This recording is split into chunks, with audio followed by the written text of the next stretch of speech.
Hello students, after meaning of money and barter system, now we will study types और forms of money. Forms of money जो हम अब पढ़ने वाले हैं वही types हैं, ठीक है. There are important forms of money which are given on T.R. Jain's book. Otherwise there can be more types. जो T.R. Jain की बुक में है हम वही पढ़ने वाले हैं अभी. जो बाकी हैं वो हम उसके बाद डिस्कस कर लेंगे. फर्स्टली ये दो जो हैं गिवन इसी को डिस्कस करते हैं. Let's start with fiat money and fiduciary money. Second is full bodied money and credit money. Firstly we will discuss fiat money and fiduciary money. Fiat money is that money which is issued by authority of government. Fiat money जो है वो government के द्वारा issue की जाती है. जितने भी नोट और कॉइन्स आम जनता कानूनी रूप में एक्सेप्ट करने के लिए बाउंड होती है वो सब फिएट मनी में आते हैं. जैसे 100 रुपये का नोट, 500 का नोट, कॉइन्स ऑफ ₹5 और 10 एक्सेट्रा, हम सब इनको एक्सेप्ट करते हैं. तो ये फिएट मनी है. Then fiduciary money. Fiduciary money वो होती है जो पेयर एंड पेई, मतलब जिसने पेमेंट करनी है और जिसने पेमेंट रिसीव करनी है उनके बीच में सिर्फ ट्रस्ट के बेस पे होती है.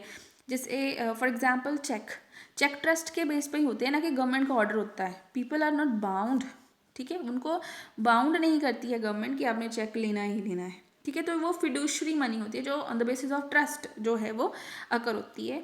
देन है full bodied money and credit money. Full bodied money वो मनी होती है जैसे कॉइन्स, जैसे ये वो वाले कॉइन्स होते हैं जिनमें जितने का कॉइन्स है उतनी की ही उसमें कमोडिटी डाली जाती है. फॉर एग्जाम्पल इन इंडिया 1 रुपये का जो चांदी का सिक्का होता है, सिल्वर कॉइन होता है, उसमें 1 रुपये जितनी सिल्वर चांदी जो है वो डाली हुई होती है, इसलिए उनको फुल बॉडीड मनी कहते हैं.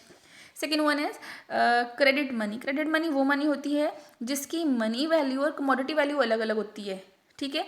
जैसे कुछ ऐसे मेटल्स होते हैं जिनसे कॉइन बनते हैं इंडिया में, उनकी जो मनी वैल्यू है वो ज़्यादा है पर उनमें जो कमोडिटी डाली जाती है वो कम डाली जाती है. अगर कॉइन्स जितनी ही कमोडिटी वैल्यू जो है कॉइन्स में डाल दी जाए तो लोग तो ऐसे ही सिक्कों को मार्केट में बेच देंगे, ठीक है.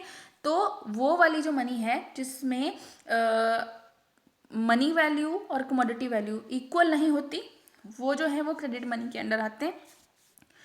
ओके अब हम डिस्कस करते हैं stages in the evolution of money. ये टी.आर. जैन वाली बुक में नहीं है बट ये 1 मार्क में क्वेश्चन आ जाता है कि एनिमल मनी क्या है, ये क्या है, तो मैंने इसको भी इंक्लूड किया है. एक बार इनको भी ध्यान से पढ़ लेना. एनिमल मनी क्या होता है.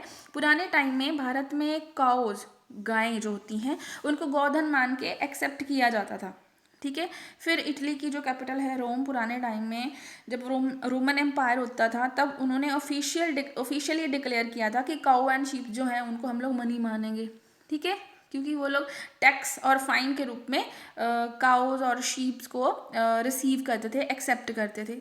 तो इसीलिए एनिमल मनी का जो चलन था, एवोल्यूशन जो था वो हुआ था.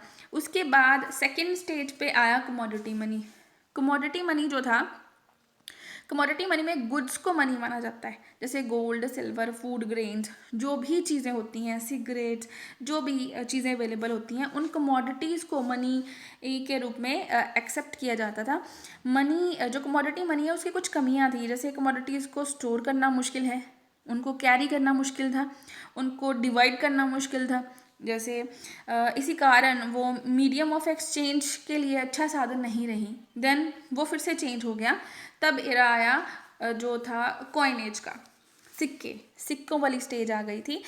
नेक्स्ट स्टेज थी, इस स्टेज में भी कमोडिटी मनी की तरह मेटल्स यूज़ किए जाते थे. फ़र्क ये था कि उन मेटल से कॉइन बना लिए जाते थे, जैसे gold, silver, copper and other metals. Metallic money के कॉइन्स भी होते थे जिनमें मेटल से कॉइन जो हैं वो भी इनमें इंक्लूड किए जाते थे. देन है paper money. Next important stage थी ये पेपर मनी वाली, और इस स्टेज को अब भी इस्तेमाल किया जाता है. मेटालिक मनी को रिप्लेस कर दिया पेपर मनी ने. मेटालिक मनी इनकन्वीनियंस क्रिएट करती थी. फिर रिटन डॉक्यूमेंट्स इंट्रोड्यूस हुए जो पेपर से बने हुए हैं और जिन पे उनको आज के टाइम में हम लोग करेंसी नोट भी कहते हैं. वही नोट्स जो हैं वो पेपर मनी के अंडर आते हैं, ठीक है. देन हमारे पास है बैंक मनी. बैंक मनी जैसे जैसे ट्रांजैक्शन इंक्रीज होती गई, पेपर मनी जो था उसकी भी कमियां सामने आने लगी कि उनको इतने सारे नोटों को गिनना मुश्किल होता है, काउंट करना मुश्किल होता है, और उनको स्टोर करने के लिए सेफ प्लेस भी चाहिए. तो बैंक मनी इंट्रोड्यूस हुआ। बैंक मनी में डिमांड डिपॉजिट आते हैं जिससे बैंक में जो है पैसा चेक एंड ड्राफ्ट के द्वारा निकाला जा सकता है।